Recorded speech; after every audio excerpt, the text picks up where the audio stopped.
So in the last lecture, we started with the new chapter heritage management. Okay, तो मैंने आपको क्या बोला था, हेरिटेज जो होता है हम लोग का, बुक्स होते हैं या फिर कोई हिस्टोरिकल ऑब्जेक्ट होता है, ये सबको हेरिटेज बोला जाता है. तो हेरिटेज का मैनेजमेंट मतलब इसको हम लोग कैसे कंजर्व करेंगे, कैसे प्रिजर्व करेंगे, क्या क्या सोर्सेज होते हैं हेरिटेज के, उसके बारे में हम लोग ने पहले थोड़ा इंट्रोडक्शन देखा था. तो पहले तो हम लोग ने देखा कि ये जो हेरिटेज के जो भी आर्टिफैक्ट्स होते हैं या फिर जो भी बुक्स होते हैं, उनको इधर लाइब्रेरी में या फिर उनको म्यूजियम में स्टोर किया जाता है, वहाँ पे उनको कंजर्व एंड प्रिजर्व किया जाता है.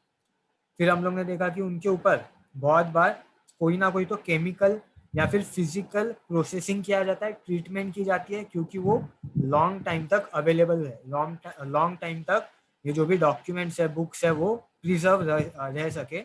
या फिर जो भी आर्टिफैक्ट होगा, फॉर एग्जाम्पल यहाँ पे एक आर्टिफैक्ट है, पॉट्स दिख रहा है, वो अगर लॉन्ग लॉन्ग टाइम तक हम लोग को अगर उनको स्टोर करना है, तो उसके लिए उसके ऊपर कोई ना कोई तो केमिकल या फिर फिजिकल ट्रीटमेंट किया जाता है. तो ऐसे सब चीज़ों के बारे में भी नॉलेज होना चाहिए अगर हम लोग कंजर्वेशन या फिर प्रिजर्वेशन का काम करेंगे. फिर हम लोग ने देखा कि कौन कौन से अलग अलग सोर्सेज होते हैं हिस्ट्री के. उसमें हम लोग ने देखा था एक जो होता है वो होता है ओरल सोर्स. ओरल सोर्स क्या होता है, जो भी फोक सॉन्ग्स, फोक टेल्स, मतलब अलग अलग कम्युनिटीज में अलग अलग जगहों पे अलग अलग सॉन्ग्स होते हैं, अलग अलग स्टोरीज होती है. तो वो हिस्टोरी का क्या हो जाता है, हिस्टोरी का वो एक ओरल सोर्स हो जाए, ओरल सोर्स हो जाता है, और उनको हम लोग को कंजर्व करना चाहिए, प्रिजर्व करना चाहिए. फिर हम लोग ने नेसेसरी ट्रेनिंग या फिर अलग अलग चीज़ों का नॉलेज कौन कौन सा हम लोग को होना चाहिए उसके बारे में देखा था. उसमें मैंने आपको बताया था ओरल सोर्सेज के लिए एंथ्रोपोलॉजी, मतलब ह्यूमन इवोल्यूशन के बारे में आपको नॉलेज होना चाहिए. सोशियोलॉजी मतलब सोसाइटी के बारे में, सोसाइटी का कल्चर जैसा होता है, सोसाइटी की साइकोलॉजी जैसी होती है, उसके बारे में नॉलेज होना चाहिए. माइथोलॉजी मतलब जो हमारे रिलीजियस स्टोरीज वगैरह होते हैं. एंड लिंग्विस्टिक मतलब लैंग्वेज के बारे में भी नॉलेज होना चाहिए. और बहुत सारी चीज़ें जो है वो फिर से रिपीट होने वाली है, जैसे कि मैंने आपको बोला कि writing of historical research paper या फिर आर्टिकल्स, उसका नॉलेज हम लोग को होना चाहिए. जो भी हिस्ट्री से रिलेटेड अगर हम लोग कोई रिसर्च करेंगे, तो रिसर्च के बाद बुक्स या फिर आर्टिकल्स कैसे लिखते हैं, उसके बारे में ट्रेनिंग आपको लेनी पड़ेगी. ये ट्रेनिंग कब मिलती है, जब आप हिस्ट्री को आगे जाके यूनिवर्सिटी में जाके, कॉलेजेस में जाके स्टडी करोगे. तो ये सब के बारे में नेसेसरी ट्रेनिंग आपको मिलनी चाहिए. फिर हम लोग ने देखा रिटर्न सोर्सेज भी होती है.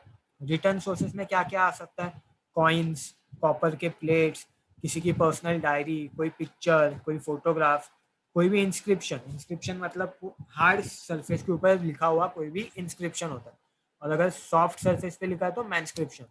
तो ये चीज़ें क्या हो गई, रिटर्न सोर्सेज ऑफ हिस्ट्री हो गई. इसके लिए भी हम लोग को सेम काइंड ऑफ ट्रेनिंग लगेगी. जैसे कि यहाँ पे फिर से मैंने इंक्लूड किया है कि पब्लिशिंग एडिटेड डॉक्यूमेंट, मतलब जो भी हम लोग रिसर्च करेंगे उसको कैसे पब्लिश करना चाहिए. एग्जीबिशन के बारे में हम लोग को नॉलेज होना चाहिए, एग्जीबिशन को कैसे कैरी करना चाहिए, उसके बारे में हम लोग को again mechanical and chemical processes जो होती है जिससे हम लोग कोई भी डॉक्यूमेंट को कंजर्व करते हैं, उसके बारे में नॉलेज होना चाहिए. तो ये हम लोग ने देखा था रिटर्न सोर्सेस में भी. और क्या अलग अलग देखा हम लोग ने, अलग अलग स्क्रिप्ट के बारे में पता होना चाहिए. Brahmi script, Modi script, Persian script. Modi script मैंने अभी आपको बताई नहीं है, मैं आगे बताऊंगा, लेकिन ये एक स्क्रिप्ट है जिसके बारे में हम लोग को पता होना चाहिए. देन हम लोग ने देखा कि अलग अलग जो पास्ट में डायनेस्टीज होती है, वो डायनेस्टीज के बारे में, उनके एडमिनिस्ट्रेटिव स्ट्रक्चर के बारे में, उनके कल्चर के बारे में भी हम लोग को पता होना चाहिए. सिमिलरली अगर कोई पेंटिंग है, तो पेंटिंग में कौन सी स्टाइल यूज की गई है, उसके बारे में पता होना चाहिए. For example Maratha style painting होती है, मुगल स्टाइल्स होती है, वायली पेंटिंग होती है, अलग अलग टाइप ऑफ पेंटिंग्स होते हैं, उनके बारे में पता होना चाहिए. अलग अलग स्टोन्स के बारे में, मेटल्स के बारे में पता होना चाहिए. सिमिलरली ये थिंग फिर से रिपीट हो गई कि हिस्ट्री के रिसर्च को कैसे लिखा जाता है, उसके बारे में पता होना चाहिए. फिर knowledge of exhibitions, managing exhibitions, उसके बारे में पता होना चाहिए. और केमिकल और फिजिकल जो भी प्रोसेसेस यूज किए जाते हैं क्लीनिंग के लिए, कंजर्वेशन के लिए, उनके बारे में पता होना चाहिए. तो ये जो 3-4 पॉइंट्स है वो बार बार रिपीट हो रहे हैं यही part. Then material source. Material source मतलब क्या होता है, बुक जो है वो रिटर्न सोर्स हो गया. मटेरियल सोर्स मतलब कोई ना कोई तो आर्टिफैक्ट होगा, तो उसमें भी हम लोग को सिमिलर काइंड ऑफ नॉलेज होनी चाहिए. यहाँ पे एक एक्स्ट्रा पॉइंट हम लोग ने देखा था रेप्लिकास के बारे में. रेप्लिकास मतलब क्या होता है, अगर कोई भी हिस्टोरिकल आर्टिफैक्ट है, राइट, ये राइट साइड में जो दिख रहा है वो ओरिजिनल है. अगर वो बहुत ज़्यादा कीमती होगा या फिर हम लोग उसको एग्जीबिशन में नहीं रख सकते, तो इसके लिए कभी कभी क्या किया जाता है, उसके रेप्लिकास डुप्लीकेट मॉडल बनाए जाते हैं और फिर उनको एग्जीबिशन में रखा जाता है। तो इसके बारे में भी हम लोग को पता होना चाहिए।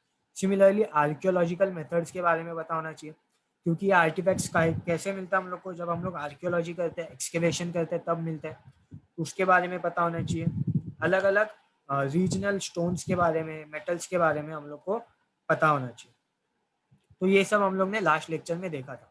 अभी हम लोग स्टार्ट करने वाले हैं अलग अलग म्यूजियम्स के बारे में पढ़ने के लिए। अलग अलग म्यूजियम को हम लोग देखेंगे, उनके पिक्चर्स देखेंगे। So the new part is some famous museums in whole world. अलग अलग जगहों पे पूरे वर्ल्ड में कौन कौन से फेमस म्यूजियम है वो हम लोग अभी देखेंगे। Museums were created to organize and manage the antiquities collected by members of royal and elite families of medieval Europe. तो यहाँ पे क्या बोला गया है कि मिडिवल हिस्ट्री के पीरियड में यूरोप में ना बहुत सारी रॉयल फैमिलीज थी, किंग, क्वींस, प्रिंस, प्रिंसेस। तो ये जो रॉयल फैमिली थी उनके अलग अलग जगहों पे कॉलोनीज भी थे, जैसे कि इंडिया में कॉलोनी थी। तो ऐसे टाइम पे क्या होता था, जो भी ब्रिटिश लोग होते थे, ब्रिटिश रॉयल फैमिली होती थी, वो क्या करते थे अपने कॉलोनीज में से या फिर अलग अलग जगहों से कोई ना कोई तो एंटिक्विटी, एंटिक्विटी मतलब कोई ना कोई तो स्पेशल आर्टिफैक्ट्स लेके आते थे और उनको अलग अलग म्यूजियम में स्टोर करके रखा जाता था। तो इसके वजह से बहुत सारे फेमस मिडिवल पीरियड में बनने लगे। अभी आपको कुछ म्यूजियम्स, वर्ल्ड के फेमस म्यूजियम्स के बारे में यहाँ पे बताया गया।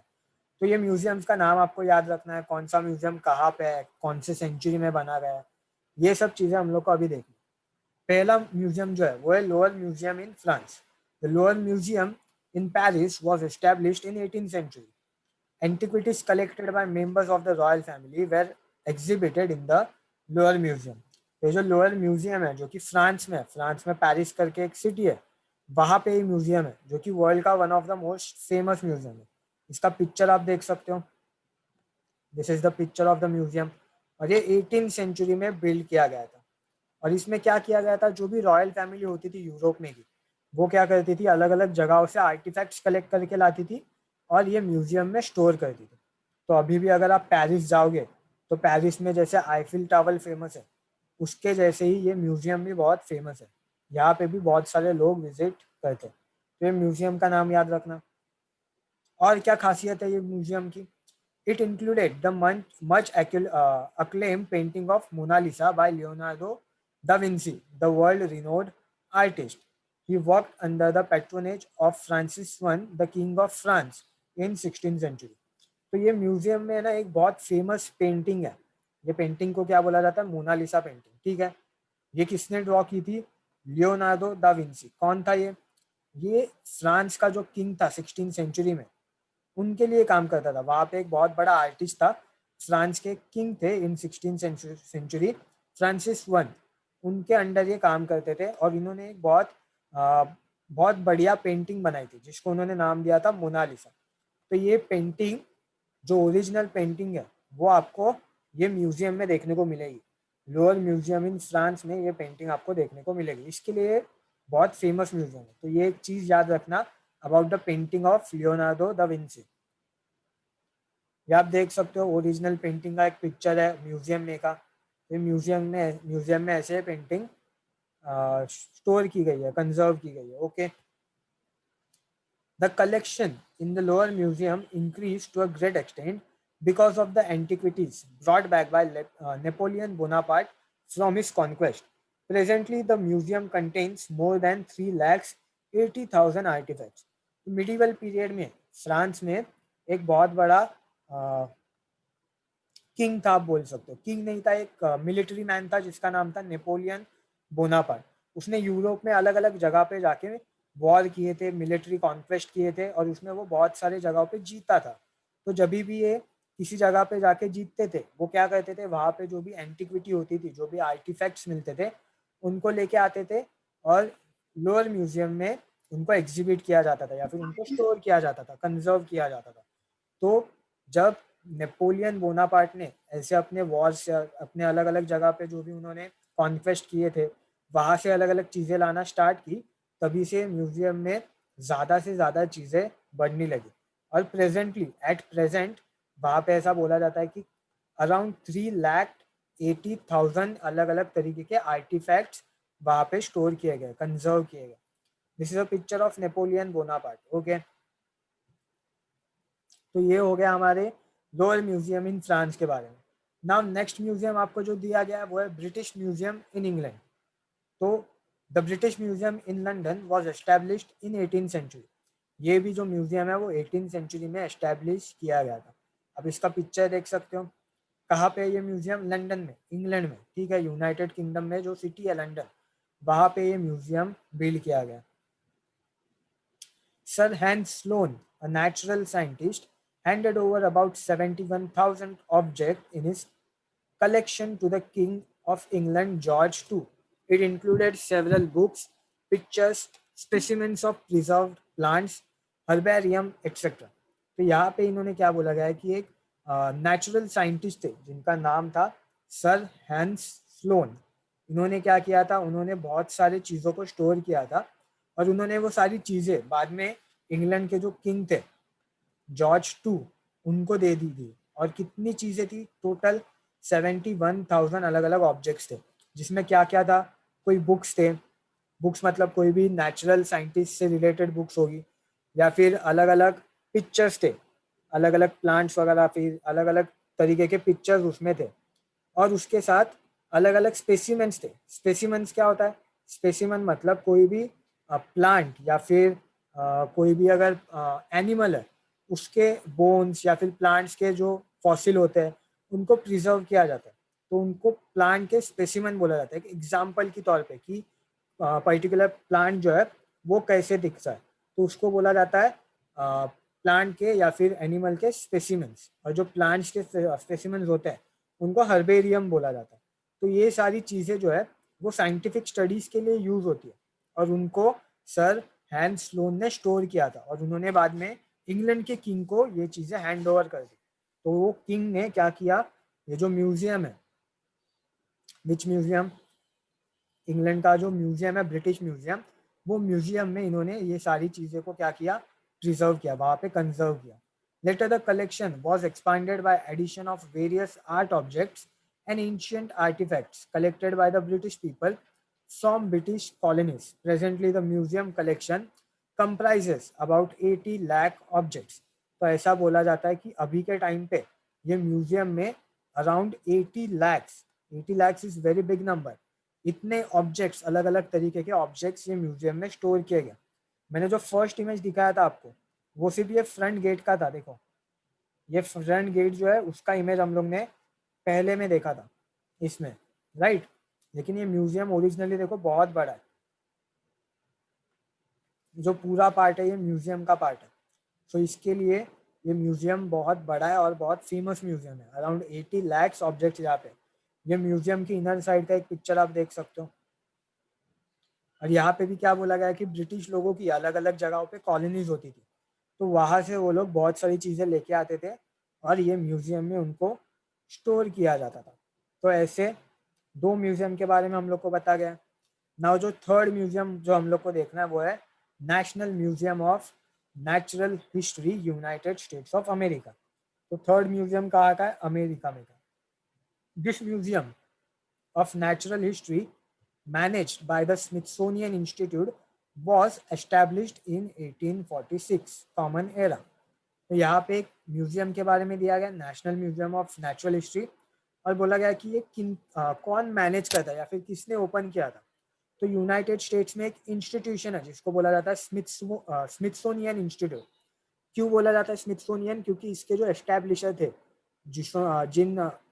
जो पर्सनालिटी ने इनको फाउंड किया था, फाउंडर जो थे, उनका नाम था जेम्स स्मिथसोन। तो उनके वजह से इसका नाम पड़ा है स्मिथसोनियन इंस्टीट्यूट। इनका एम क्या है कि लोगों के अंदर नॉलेज जो है उसको बढ़ाना, ये इनका एम है। और उसके लिए इन्होंने अलग अलग म्यूजियम्स वगैरह को बिल्ड किया गया। तो 1846 में जो स्मिथसोनियन इंस्टीट्यूट है उन्होंने ये म्यूजियम को एस्टैब्लिश किया था। तो म्यूजियम का नाम क्या है? National museum of natural history. कहाँ पे है ये? यूनाइटेड स्टेट्स ऑफ अमेरिका में। It houses more than 12 crores 120 millions specimens of fossils and remains of plants and animals, minerals, rocks, human fossils, and artefacts. तो यहाँ पे क्या बोला गया है कि ये म्यूजियम में कितने अलग अलग आर्टिफैक्ट्स हम लोग को देखने को मिलता है, अराउंड 12 करोड़ या फिर 120 मिलियंस, जो कि बहुत बड़ा नंबर है। और क्या क्या देखने को मिलता है हम लोग को, जैसे हम लोग ने पिछले बार में देखा था कि एनिमल्स एंड प्लांट्स के कुछ रिमेन्स होते हैं, उनके कुछ फॉसिल्स होते हैं जिनको साइंटिफिक स्टडीज के लिए यूज किया जाता है, तो वो ये म्यूजियम के अंदर स्टोर किए गए। उसके साथ साथ अलग अलग तरीके के रॉक्स, अलग अलग ह्यूमंस के भी फॉसिल्स यहाँ पे देखने को मिलते हैं। तो ऐसे अलग अलग चीज़ों को ये नेचुरल हिस्ट्री के म्यूजियम में स्टोर किया गया, और अराउंड 12 करोड़ डिफरेंट आर्टिफैक्ट्स यहाँ पे देखने को मिलेंगे। ओके, तो ये इनसाइड का एक पिक्चर है, अंदर से कैसा दिखता है म्यूजियम, वो पिक्चर आप देख सकते हो। ये आपके बुक में पिक्चर इंक्लूड किए थे। This is from British museum and this is from national museum of natural history from USA. Okay, अभी आपको म्यूजियम्स जो है वो इंडिया में के कुछ म्यूजियम्स के बारे में बताया गया। ये तो हम लोग ने ऑल ओवर वर्ल्ड जो भी मोस्ट फेमस म्यूजियम है उनके बारे में नॉलेज लिया। अभी इंडिया में ऐसे कौन कौन से बहुत फेमस म्यूजियम है उनके बारे में थोड़ा पढ़ेंगे, ठीक है। The first museum in India, Indian museum, was established by Asiatic Society of Bengal in Kolkata in 1814। तो यहाँ पे आपको पहले क्या बोला गया, इंडिया का जो सबसे पहला म्यूजियम जो बिल्ड किया गया था वो कहाँ पे बिल्ड किया गया था, कोलकाता में। ओके, कौन से साल में बिल्ड किया गया था, 1814 में। अगर आपको याद होगा जब हम लोग ने हिस्ट्री का फर्स्ट चैप्टर किया था, जिसमें हम लोग ने हिस्टोरियोग्राफी के बारे में पढ़ा था, अलग अलग हिस्टोरियंस के बारे में पढ़ा था, तभी हम लोग ने ये म्यूजियम के बारे में भी पढ़ा था, ठीक है। तो तभी के टाइम पे एक हिस्टोरियन थे, उन्होंने ये म्यूजियम को एस्टेब्लिश किया था कोलकाता में। इस म्यूजियम का नाम क्या था, इंडियन म्यूजियम। ओके, तो इसके कुछ पिक्चर्स आप देख सकते हो। जो हिस्टोरियन थे उन्होंने एशियाटिक सोसाइटी ऑफ बंगाल, वो भी उन्होंने ही एस्टेब्लिश किया था। तो ये म्यूजियम का पिक्चर आप देख सकते हो। कभी एस्टेब्लिश हुआ, 1814 में। इंडिया में का सबसे पहला म्यूजियम है, इसके लिए ये इम्पोर्टेंट है। किसी को याद है हिस्टोरियन का नाम जिसने, हम लोग ने देखा था ये फर्स्ट चैप्टर में, एनीवन रिमेम्बर्स कौन से हिस्टोरियन ने Asiatic Society of Bengal establish की थी? उन्होंने ये म्यूजियम भी एस्टेब्लिश किया है, क्योंकि एशियाटिक सोसाइटी ने ये म्यूजियम बनाया है, और एशियाटिक सोसाइटी को वो हिस्टोरियन ने बनाया था। एनीवन रिमेम्बर्स, हम लोग ने जब ओरिएंटलिस्टिक हिस्टोरियोग्राफी देखा था तभी एक हिस्टोरियन का नाम देखा था, विलियम जोन्स, नाम अगर याद होगा, विलियम जोन्स। तो उन्होंने एशियाटिक सोसाइटी ऑफ बंगाल को एस्टेब्लिश किया था, और वो सोसाइटी ने, वही इंस्टीट्यूट ने इंडिया में पहला museum, Indian museum at Kolkata को एस्टेब्लिश किया।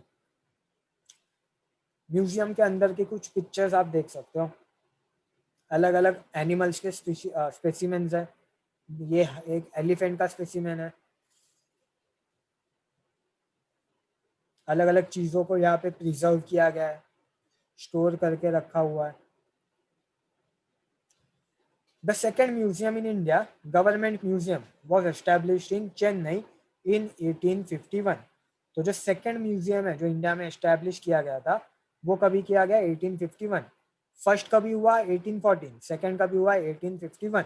सेकेंड वाला कहाँ पे एस्टेब्लिश हुआ है, इन चेन्नई, ठीक है। और ये म्यूजियम का नाम क्या है, गवर्नमेंट म्यूजियम। तो आपको इनके नाम याद रखना है, कभी स्टैब्लिश हुआ है वो याद रखना है।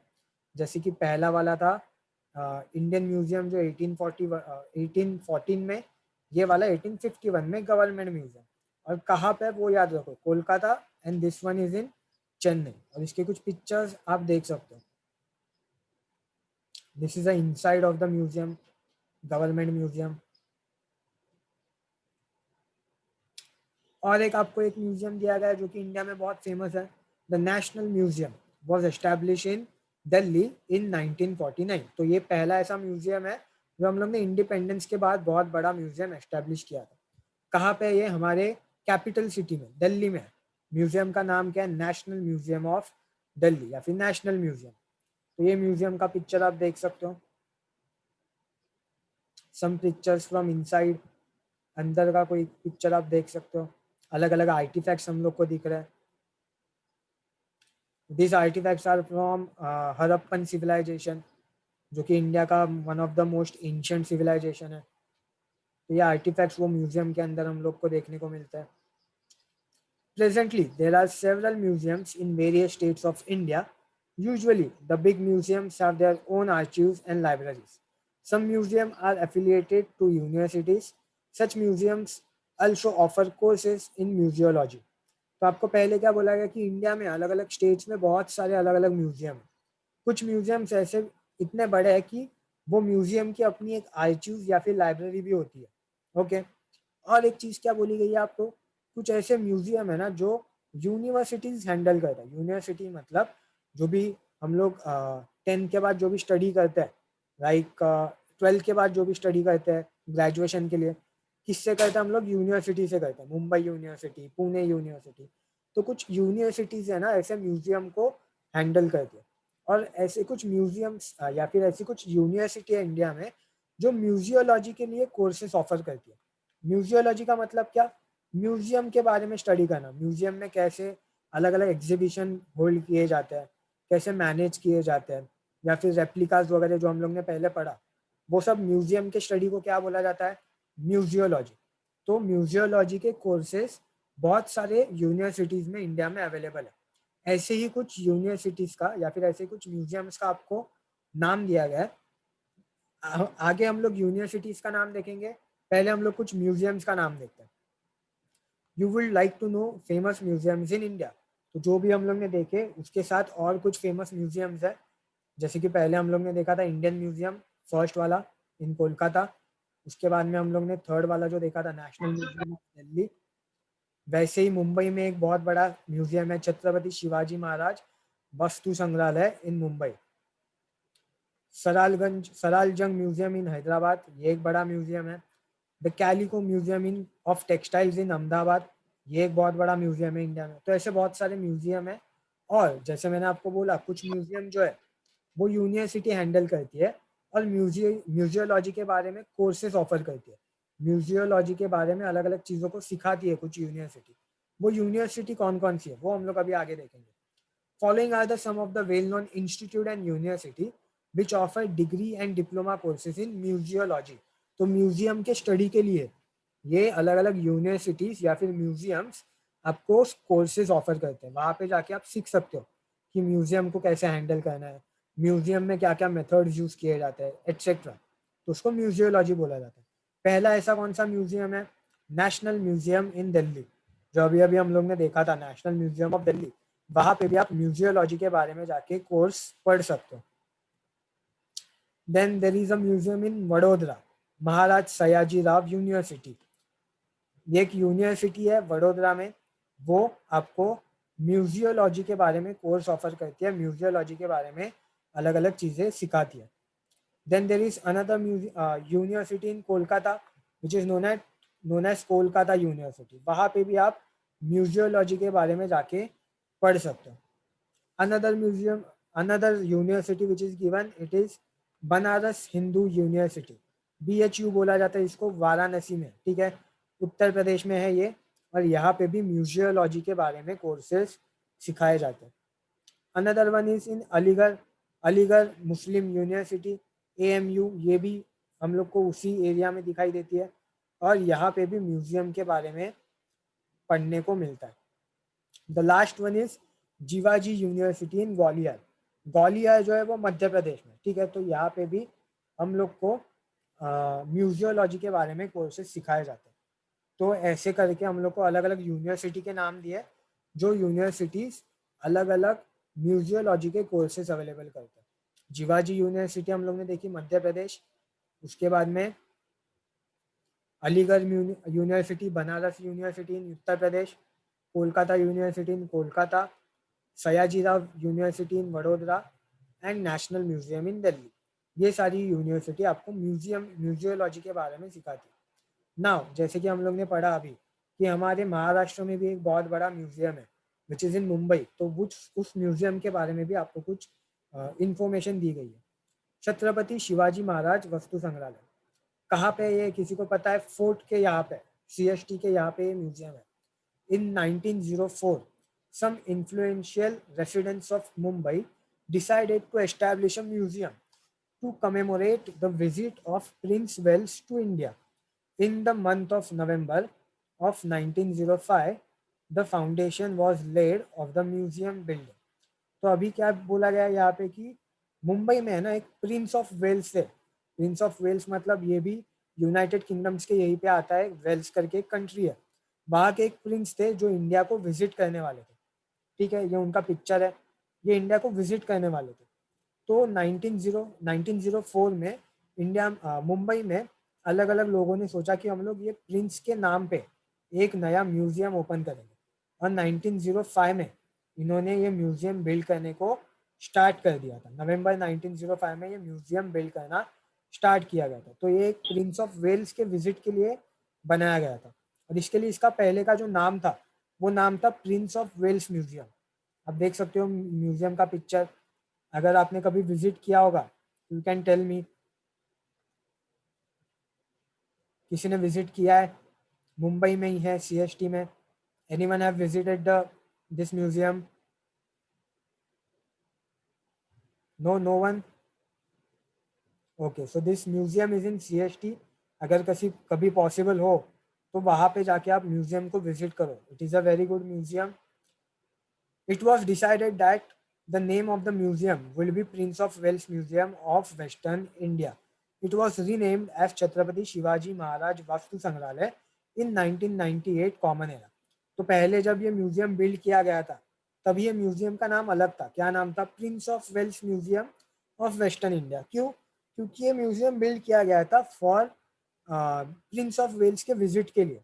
तो उसके लिए उनके ऊपर से नाम दिया गया था. लेकिन बाद में 1998 में छत्रपति शिवाजी महाराज के नाम के ऊपर से ये म्यूजियम का नाम क्या रखा गया? छत्रपति शिवाजी महाराज वस्तु संग्रहालय. तो इसके लिए मुंबई में ये एक बहुत बड़ा म्यूजियम हम लोग को देखने को मिलता है. Very interesting museum. We should visit. यहाँ पे आप देख सकते हो अलग अलग तरीके के आर्टिफैक्ट्स यहाँ पे एग्जिबिट किए गए. The building of the museum is built in Indo Gothic style. जैसे हम लोग ने पहले पढ़ा था कि इंडो गोथिक स्टाइल में क्या होता है, ऐसे ऊपर सर्कुलर टाइप ऑफ स्ट्रक्चर होता है. तो ये म्यूजियम एक इंडो गोथिक स्टाइल में बनाया गया है. Okay, then it has been given the status of grade 1 heritage building in Mumbai. The museum houses about 50,000 antiquities divided into 3 categories: art, archaeology and natural history. तो यहाँ पे क्या बोला गया, मुंबई में जो ये म्यूजियम है उसको मुंबई में ग्रेड 1 हेरिटेज माना जाता है. मतलब सबसे one of the biggest heritage हम लोग मुंबई में इसको मानते हैं. और यहाँ पे अराउंड 50,000 अलग अलग एंटिक्विटीज, अलग अलग आर्टिफैक्ट्स आपको देखने को मिलेंगे. तो 50,000 भी बहुत बड़ा नंबर है. That's why you should go and visit the museum. हमारे खुद के सिटी में अलग अलग आर्टिफैक्ट जो है उनको 3 अलग अलग कैटेगरीज में यहाँ पे डिवाइड किया गया है. जैसे कि आर्ट्स मतलब मान लो कोई पेंटिंग है, ओके, तो उसको आर्ट्स कैटेगरी में स्टोर किया जाएगा. आर्कियोलॉजी मतलब जो भी एक्सकेवेशन होता है उसके बाद में हम लोग को जो भी चीज़ें मिलती है, जैसे हम लोग ने देखा हड़प्पन सिविलाइजेशन की कुछ चीज़ें मिलती है एक्सकेवेशन के बाद इंडिया में, तो उनको आर्कियोलॉजी के कैटेगरी में स्टोर किया जाता है. और नेचुरल हिस्ट्री में क्या क्या आएगा, अलग अलग एनिमल्स, प्लांट्स, उनके स्पेसिमेंट्स, उनके फॉसिल्स. तो ये सारी चीज़ें 3 अलग अलग कैटेगरी की चीज़ें हम लोग को ये म्यूजियम में देखने को मिलती है. So that's why try to visit this museum because it is in Mumbai itself. Okay. So this was about different type of museums in India and in all over the world. अभी आगे हम लोग libraries, archives इनके बारे में पढ़ेंगे.